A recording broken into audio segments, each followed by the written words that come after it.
ناظرین کرام، حضرت ادریس علیہ السلام اور آپ کے اصحاب کی مخالفت روز بروز بڑھتی جا رہی تھی۔ ایک روز شدید ایذا رسانی کا سامنا کرنا پڑا، جس کے آثار آپ کے چہرے انور پر ظاہر ہوئے۔ توتو بھائی، توتو بھائی، آپ اسی حال میں گھر پہنچے اور ماں سے پوچھا کیا بات ہے؟ ماں، آج تو آپ بڑی خوش ہیں، حالانکہ آپ بہت فکر اور پریشانی کے عالم میں ڈر گئے تھے۔ ماں نے کہا تمہیں مبارک ہو بیٹا۔ آپ نے پوچھا کس بات کی؟ ماں نے کہا کہ اللہ تعالیٰ نے تمہیں فرزند عطا کیا ہے۔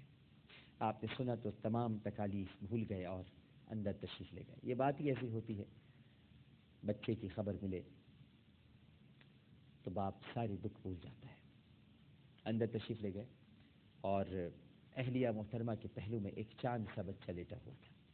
اس کی پیشانی مبارک سے نور محمدی صلی اللہ علیہ وآلہ وسلم کی شعاع نکل رہی تھی، جو کبھی آپ کی پیشانی اثر میں ہوا کرتی تھی۔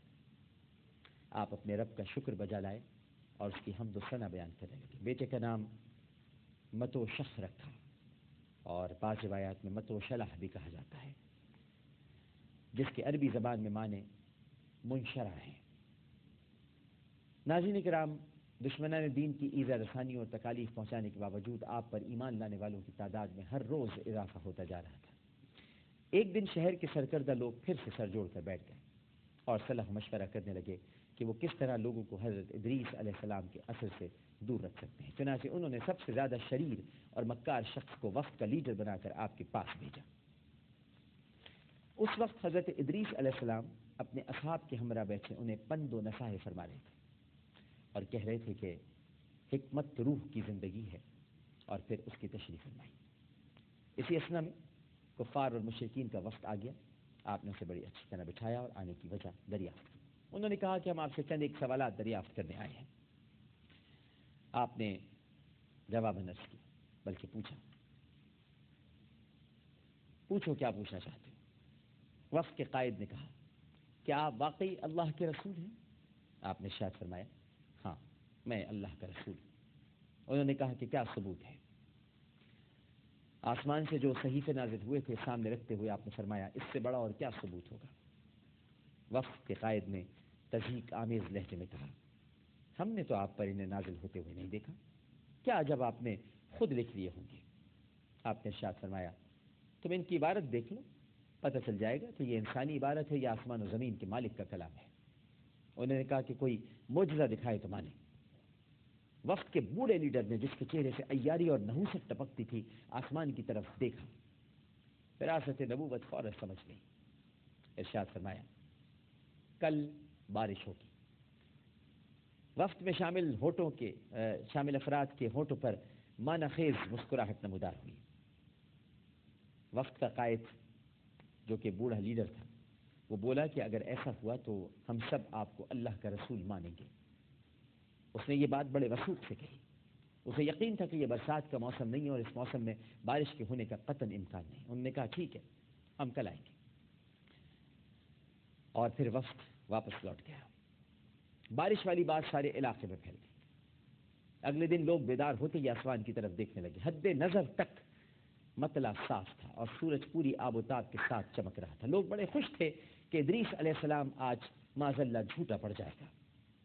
انہیں اپنی تدبیر کامیاب ہوتی نظر آ رہی تھی۔ جب ان میں سے کسی کی نظر آپ کے کسی اصحاب پر پڑ جاتی تو وہ اسے بلا کر کہتا تمہارے نبی کے کہنے کے مطابق دیکھو کتنی تیز بارش ہو رہی ہے۔ مذاق اڑاتے تھے، تضحیک کرتے تھے، ڈانس کرتے تھے، اور پھر مزید تحقیر کرنے لگتے، مگر وہ خاموش رہتے۔ بعض جواب بھی دیتے کہ ابھی بڑا دن پڑا ہے، اور کہتے کہ اللہ اپنے رسول کو کبھی شرمسار نہیں ہونے دے گا۔ دوپہر کے وقت سورج نصف النہار پر چمک رہا تھا کہ یکدم آسمان پر سیاہ بادل چھا گئے اور دیکھتے ہی دیکھتے ہر طرف جل تھل ہو گیا۔ آپ کے اصحاب کے چہرے خوشی سے روشن ہو گئے اور کفار اور مشرکین کے چہرے سیاہ پڑ گئے۔ آپ کے اصحاب نے کہا اب بتاؤ ہمارا نبی سچا ہے یا نہیں؟ یہ باتیں آپ کے اصحاب کفار سے اور مشرکین سے پوچھتے اور وہ منہ چھپاتے پھرتے تھے۔ وقت کے چند ایک ارکان کے علاوہ اور بہت سے لوگ کھلا موچہ دیکھ کر مشرف با اسلام ہوئے، اور وقت کا لیڈر جس نے بڑے یقین سے کہا تھا کہ ہم سب ایمان لے آئیں گے، کئی دن تک گھر سے باہر نہ نکلا اور نامراد ہی رہا۔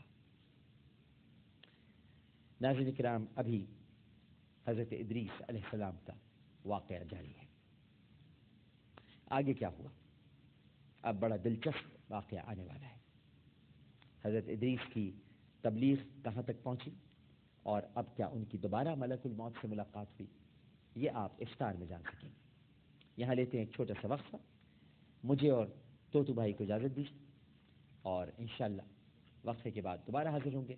ہمیں یقین ہے کہ آپ سب لوگ ہمارے ساتھ ہی رہیں گے رحمان رمضان ٹرانسمیشن میں۔ ایک چھوٹی سی بریک۔ السلام علیکم ورحمۃ اللہ۔